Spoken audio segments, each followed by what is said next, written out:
მე-20 საუკუნის ბოლოს ინგლისელმა მეცნიერმა და მეზღვაურმა ტიმ სევერინმა არგონავტების ლეგენდის გაცოცხლება სცადა. ეს იაზონის ზუსტი მარშრუტი იყო და თანამედროვე არგომ ისტორიის თანახმად ვანშიც ჩაუშვა ხუზა. ბერძნების მითოსური მოგზაურობა ძველ კოლხეთში და მათი მოგზაურობის მიზანი კიდევ ერთხელ დადასტურდა. ვანში ყოფნისას ტიმ სევერინის საბოლოოდ დარწმუნდა, რომ კოლხეთის სამეფო ჭეშმარიტად საარაკოდ მდიდარი იყო ოქროთი.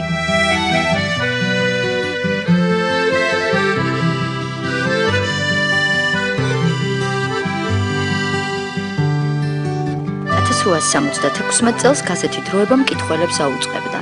ისე წვიმა არ მოვა, რომ ადგილობრივი მოსახლეობის კარებთან არ ჩამოიტანოს ნიაღვანმა ხან ოქროს წეწვი, ხან ბეჭდები, ხან რა და რა ნივთეულები. ეს პატარა გორაკი მართლაც რომ ძველი საქართველოს პომპეია.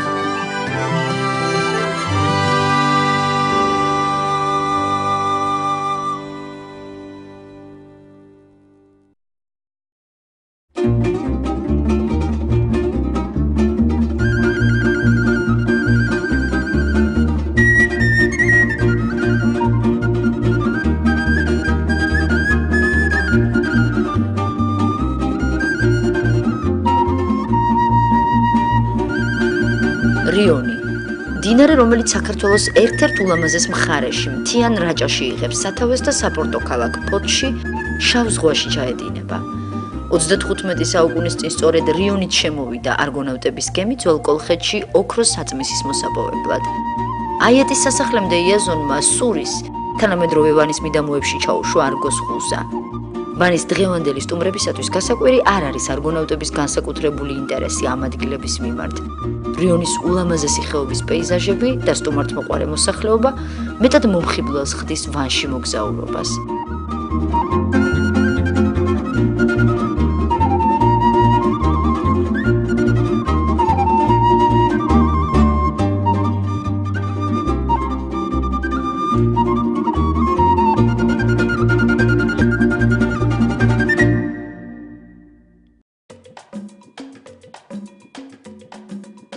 მაგრამ ვანი მთელი მსოფლიოსათვის სულ სხვა მიზეზის გამო გახდა ცნობილი.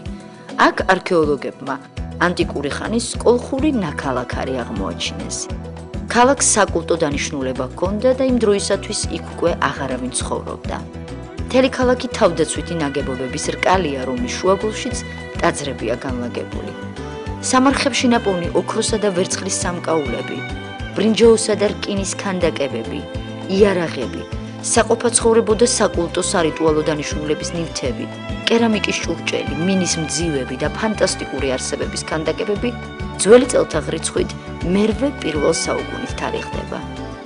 ოქროს მბრწყინავ მოსასხამებში გახვეული კოლხი დიდებულები, ოქროსა და ვერცხლის სასმისებით კოლხეთშივე დაწურულ უნიკალურ ღვინოს შეექცევიან. ნივთებმა, რომლებიც ერთ დროს ასე მნიშვნელოვანი იყო მათი მფლობელებისათვის, მეორე სიცოცხლე შეიძინეს. ახლა ევროპის და ამერიკის ცნობილ მუზეუმებში მოგზაურობენ და ჩვენთვის უცნობ ეპოქაზე მოგვითხრობენ.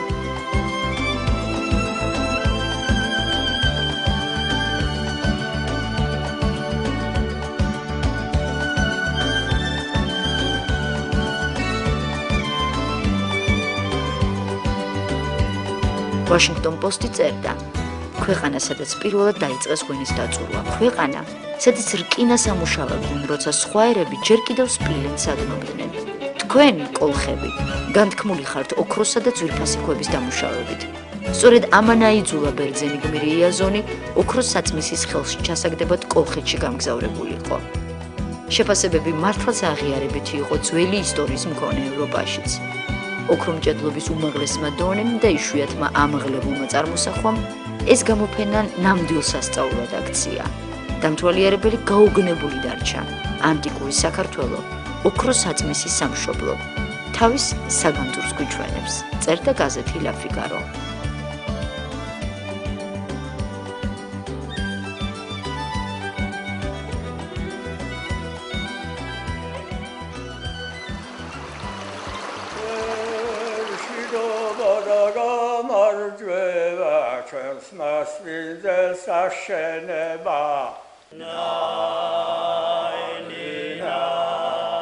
ღვთის რწმენამ და სამშობლოს სიყვარულმა შექმნა და შეუნარჩუნა შთამომავლობას ეს ულამაზესი ქვეყანა, საქართველო. საუკუნეებს შორის არ დაიკარგა ეს სიმღერაც, რომელიც ქართული ხმების ოქროს ფუნტშია შეტანილი.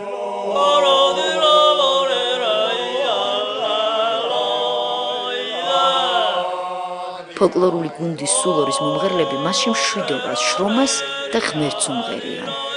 ეს სიმღერაც ასეთი ჟღერადობით მხოლოდ აქ, კალმახებით სავსე ანკარა მდინარის პირას და ღრუბლებში გახვეულ მთებს შორის, შუაგული მერეთში მდებარე ვანის რაიონის სოფელ სულორში სრულდება. სულორში ნაყოფიერი ნიადაგია, საუცხოო ბუნება და ჰაერი, ხიხილით დახუნძლული ხეები, უგემრიელესი წყაროს წყლები. და რითაც ყველაზე მეტად არის ცნობილი უნიკალური თვისებების გოგირდის სამკურნალო აბანოები. აქ მეფეები ხშირად ისვენებდნენ ზაფხულობით. კურორტი დღესაც უამრავ დამსვენებელს მასპინძლობს. ეგზოტიკურ ადგილებზე აგებული სასტუმროები და მოსახლეობის კეთილგანწყობა მიმზიდველს ხდის სულორის ულამაზეს ხეობას.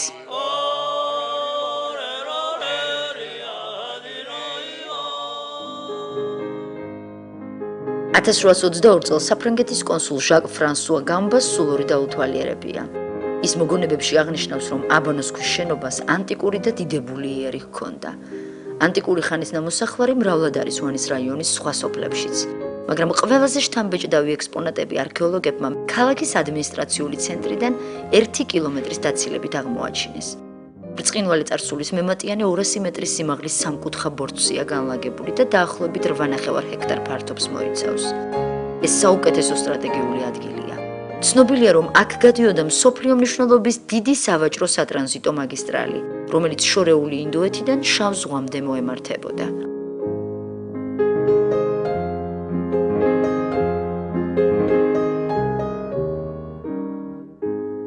ამავე დროს თვითონ ბორცვი შეუმჩნეველია მთავარი გზიდან, რაც კიდევ უფრო აძლიერებდა მის ისედაც ხელსაყრელ და თავდაცვით პოზიციას. აქ ამ გორაკზე, თითქმის ყველა ეზოში, გზის ყოველ მონაკვეთზე ჩანს თლილი ქვებით ამოყვანილი საძირკვლები, ალიზის მძლავრი კედლები. მიწის სამუშაოების დროს კი ხშირად ჩნდება უძველეს ნაგებობათა ნაშთები, ოქრო ვერცხლის შემცველი სამარხები, მონეტები. ნაქალაქარის მსგავსად ვანის რაიონის 23 სოფელი პატარა ბორცვებზე და გორაკებზეა გაშენებული. ნაყოფიერი ნიადაგი და რბილი კლიმატი ხელსაყრელ პირობებს ქმნის ეკოლოგიურად სუფთა ხეხილისა და ბოსტნეულისათვის.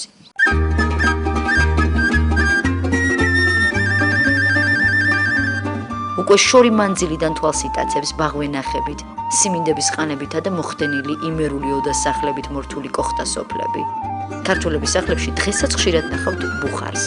ძველ დროში სწორედ ბუხარი იყო ერთადერთი საშუალება საკვების მოსამზადებლად.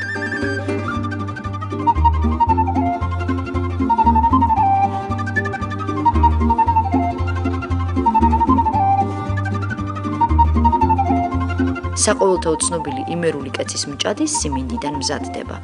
ბუხარში წინასწარ ცხელდება თიხისაგან საგანგებოდ გაკეთებული ჭურჭელი, კეცი. მასზე თავსდება ცომი, რომელიც კეციდან შკერის ფოთლებითაა გამოყოფილი და საკვებს განსაკუთრებულ არომატს აძლევს.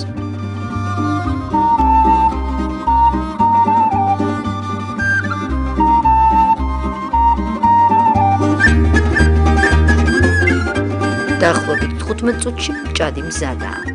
ის ოდითგანვე იმერლებისათვის პურის შემცვლელი იყო. სტუმარი ღვთისაა, ეს გამონათქვამი ქართველების ცხოვრების წესია. შრომელი ხალხი ყოველთვის მზადაა მოულოდნელი სიტუაციებისათვის. სრულიად უცნობ სტუმარს აქ ძველი ნაცნობივით უმასპინძლდებიან და სუფრას უწყობენ. ეს ტრადიციები 10 საუკუნეებს ითვლის. მათი სიძველე ვანის ნაქალაქარშიც კარგად ჩანს.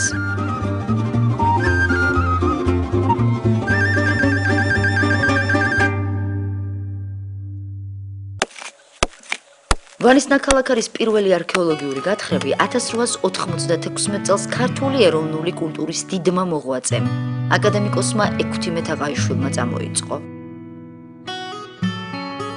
ყველგან, სადაც კი მიწას არქეოლოგიური ბარი და წერაქვი შეეხო, კულტურული ნიადაგი აღმოჩნდა.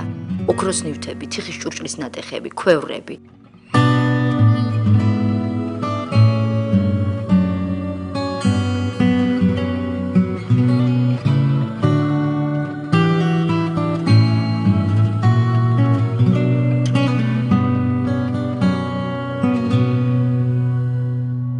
ექვთიმე წერდა: ოქროს საყურეები, სამაჯურები, სარტყელის სამკაულები და აგრეთვე სხვა ნივთებიც ოქროისა, რომელნიც აქ იპოვებიან, ჩვენი აზრით უმეტეს შემთხვევაში შორიდან მოტანილი არ არიან, არამედ აქ ნაკეთებია. არც მათი საკეთებელი ოქროა შორიდან მოტანილი. ძველი ვანის ნიადაგს ყოველგან ამჩნევია ოქროს სილა.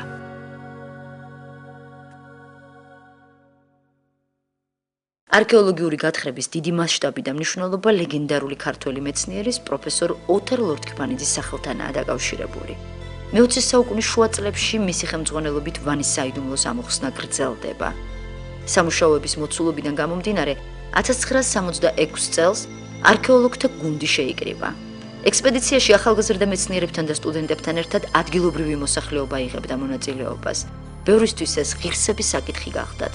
ფორტუნა არქეოლოგების მხარეს იყო. 5 მეტრი მიწის ფენა უძველესი ქალაქის კიდევ ერთ საიდუმლოს ინახავდა.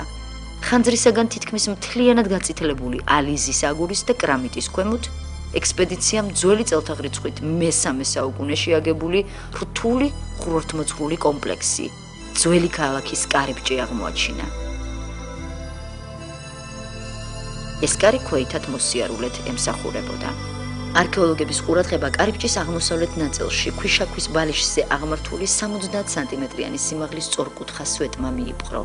მის ზედა ნაწილზე შემორჩენილი მარმარილოს ნატეხები, როგორც ჩანს, ოდესღაც კვარცხლბეკზე მდგარი მარმარილოს ქანდაკების უკანასკნელი ფრაგმენტებია. რა ბედი ეწია მას, ახლა ძნელი სათქმელია. მისი ფრაგმენტები გათხრებისას არ აღმოჩენილა. საფიქრალია, რომ მარმარილოს ქანდაკება მტრის ნადავლი გახდა. ვისი ქანდაკება იყო ის? არქეოლოგები ამ კითხვაზე პასუხს ეძებენ. ექსპედიციის წევრები კედლების გაწმენდით სამუშაოებს აგრძელებენ. მცირეოდენი მინიშნებას კი ნათელს მოჰყენ და ადგილობრივი მოსახლეობის ცხოვრების წესს.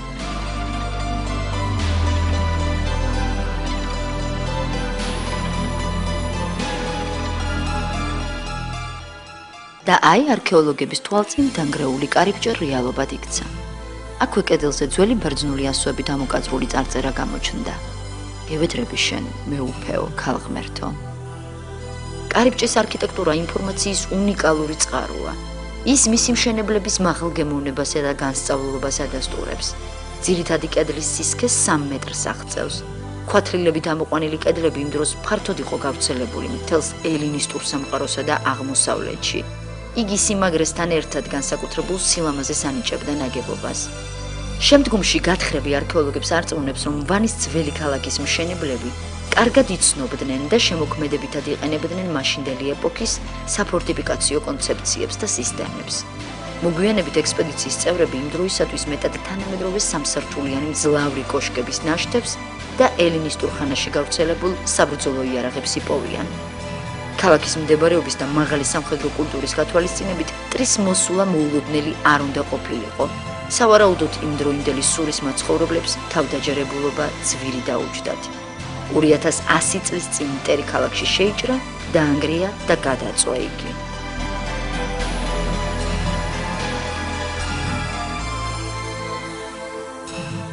(1966 წლის ზაფხულში ექსპედიციის წევრები ახლად აღმოჩენილ კარიბჭესთან იდგნენ.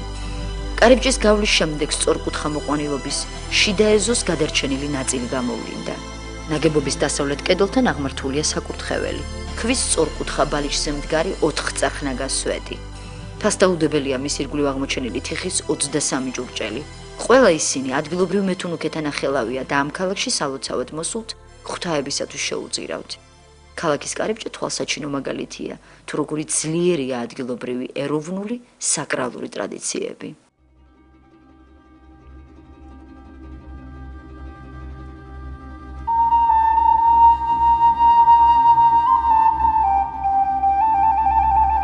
საკუთარი სარწმუნოების ერთგულებასთან ერთად ამ კუთხის შვილები ყოველთვის გამოირჩეოდნენ ტოლერანტობით. ამ ქუჩას ებრაელების უბანს ეძახდნენ.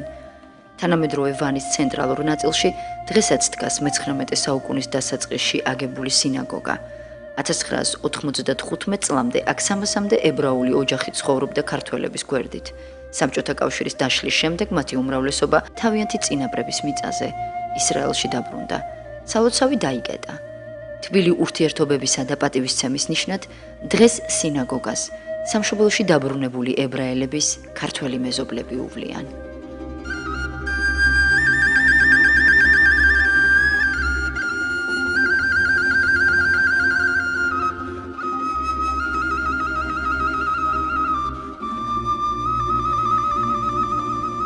მუშიაშვილების, თეთროქალაშვილების, ბუზიაშვილებისა და სხვა ებრაელთა საფლავებზეც მართლმადიდებელი შენგელიების ოჯახი ზრუნავს.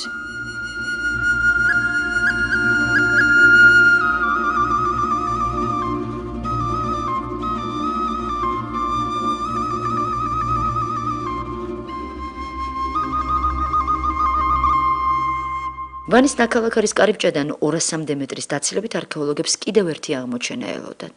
ძველი წელთაღრიცხვით მეორე საუკუნეში ქალაქის მაცხოვრებლებს უფრო ძველი ნაგებობის ადგილზე ახალი ტაძარი აუგიათ.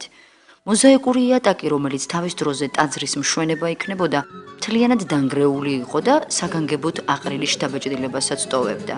ჩანს გამძვინვარებული მტერი, რომელმაც ძველი წელთაღრიცხვით პირველი საუკუნის შუა ხანებში ვანის ძველი ქალაქი დაანგრია და გადაწვა, აქ სიმდიდრეს ეძებდა. როგორც ჩანს, საამისოდ მას ჰქონდა საფუძველი. ისიც კი, რაც არქეოლოგებს აქ დახვდათ, დაახლოებით მაინც გვიქმნის წარმოდგენას ამ ტაძრის ბრწყინვალებასა და სიმდიდრეზე.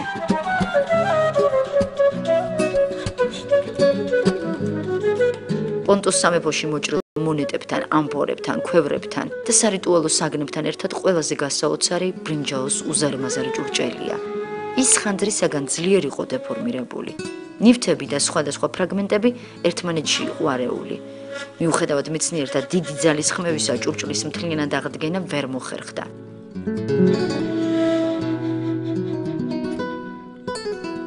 ბრინჯაოს ჭურჭელი ელინისტური მცირე აზიის ერთ-ერთ სახელოსნოშია დამზადებული და კოლხეთში ბერძნულ ელინისტურ სამყაროსთან აქტიური სავაჭრო და კულტურული ურთიერთობების შედეგადაა შემოტანილი. მისი მორთულობა ხელოვნების შესანიშნავ ნიმუშს წარმოადგენს.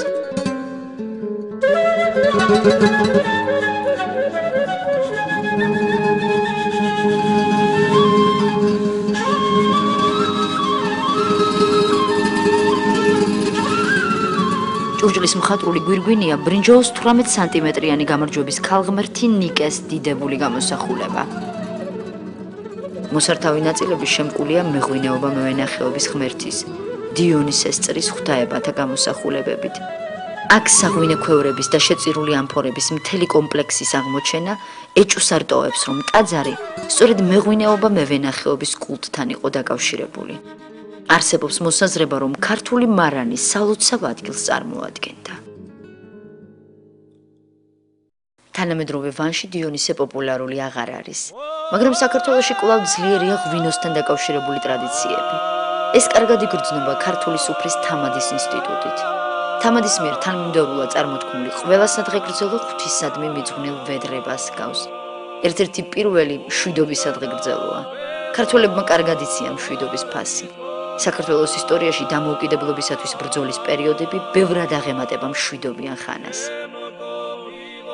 ღვინის სამოსი კაშკაშა ღია ალუბლის ფერია. სრულში კი შერწყმულია შტოში, ჟოლოსა და ასკილის არომატები. ეს ალადასტურია, რომელიც ვანის მიწაზე მთისპირა სოფლებში მოდის. ვანის რაიონის ჩრდილოეთით კლიმატი სუბტროპიკულს უახლოვდება. ისე როგორც მთელ იმერეთში, აქ ყველაზე ხშირი ცოლიკოურის ჯიშის ვაზია. მისგან დამზადებული ღვინო ძარღვიანობით, საკმაო სხეულიანობით, ჯიშობრივი შინაარსიანი ბუკეტით და ჰარმონიულობით ხასიათდება. ნამდვილი იმერული ღვინის ტიპს მიეკუთვნება ასევე ციცქა. ის სიძველეში მეტად სასიამოვნო ნაზ შინაარსიან ბუკეტს ივითარებს. ციცქის ღვინო დაახლოებით 20 წლის შემდეგ გავლენს საუკეთესო თვისებებს. ეს არის მისი აყვავების ხანა.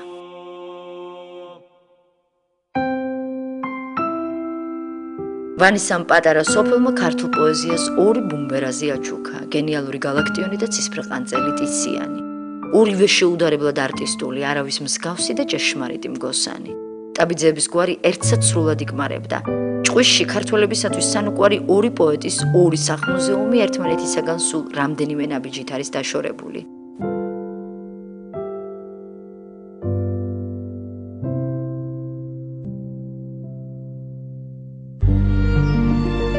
საქართველოში ყველა ტურისტული მარშრუტი ვანზე გადის. ტურისტები აქ ნამდვილ ღვინოს აგემოვნებენ. ეცნობიან უნიკალურ იმერულ სამზარეულოს და მცირეხნით იძირებიან კიდეც ძველი კოლხეთის წარსულში. მათ წინ იშლება ანტიკური ქალაქის განუმეორებელი ხიბლი. მუზეუმში, რომელიც ვანის სავიზიტო ბარათია და მისი შემქმნელის ოთარ ლორთქიფანიძის სახელს ატარებს, არქეოლოგების მიერ აღმოჩენილი 3000-მდე ექსპონატია თავმოყრილი. ამ ექსპონატებმა უკვე კონტინენტები შემოიარეს და მსოფლიოს წარსულ ცივილიზაციებში საკუთარი, მნიშვნელოვანი, ისტორიულად ღირებული ადგილი დაიმკვიდრეს. არქეოლოგიური გათხრები გრძელდება. საუკუნეზე მეტხნიანი მუშაობის შემდეგ მეცნიერები შეჩერებას არ აპირებენ. ვანის მიწა, რომელიც 27 საუკუნე ინახავდა საიდუმლოს, საკუთარი ისტორიის ნაწილს ქალაქს უბრუნებს.